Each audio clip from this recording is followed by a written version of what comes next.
అబద్ధం చెప్పడం తప్పు అని పెద్దలు చెబుతూ ఉంటారు.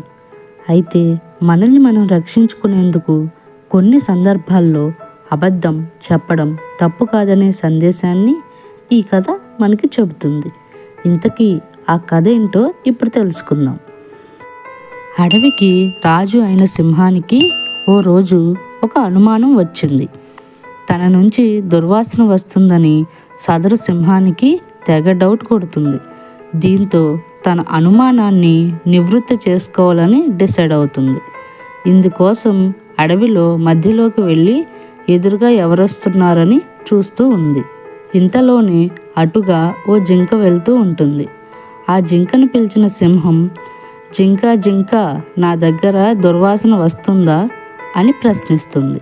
దీంతో భయపడ్డ జింక అసలే సింహం రాజు, తప్పుగా చెప్తే ఏం చేస్తుందో అని భయపడి, అవును మహారాజా, మీ నుంచి నిజంగానే దుర్వాసన వస్తుంది అని చెబుతుంది. దీంతో ఒక్కసారిగా కోపంతో ఊగిపోయిన సింహం, నా దగ్గరే దుర్వాసన వస్తుందని అంటావా అంటూ జింకని చంపేసింది. ఆ తర్వాత అక్కడే ఉన్న కోతిని పిలిచి, నా దగ్గర దుర్వాసన వస్తుందా అని ప్రశ్నించింది.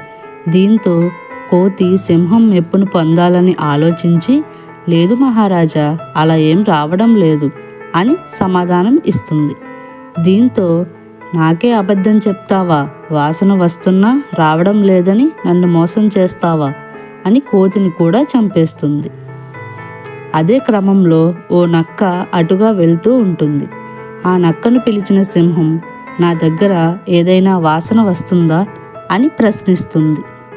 అయితే నక్క చాలా తెలివిగా ఆలోచించి, మహారాజా, నాకు జలుబు వల్ల సరిగ్గా వాసన తెలియడం లేదు, నేను వాసనను పసిగట్టలేకపోతున్నాను, నన్ను క్షమించండి అంటుంది. దీంతో ఆ సింహం నక్కను వదిలిపెడుతుంది. నీతి. చదవడానికి చిన్న కథలాగే ఉన్నా ఇందులో ఎంతో నీతి దాగి ఉంది. సమస్య ఎదురైనప్పుడు ఇలా తెలివిగా స్పందించాలని గొప్ప సందేశాన్ని అందిస్తుంది. మనకు కూడా జీవితంలో ఎలాంటి సమస్యలే వస్తాయి. ఆ సమయంలో తెలివిగా వ్యవహరించి కష్టాల నుంచి బయటపడాలి. మరీ ముఖ్యంగా అనవసర విషయాల్లో ఇరుక్కొని జీవితాన్ని కష్టంగా మార్చుకోకూడదు.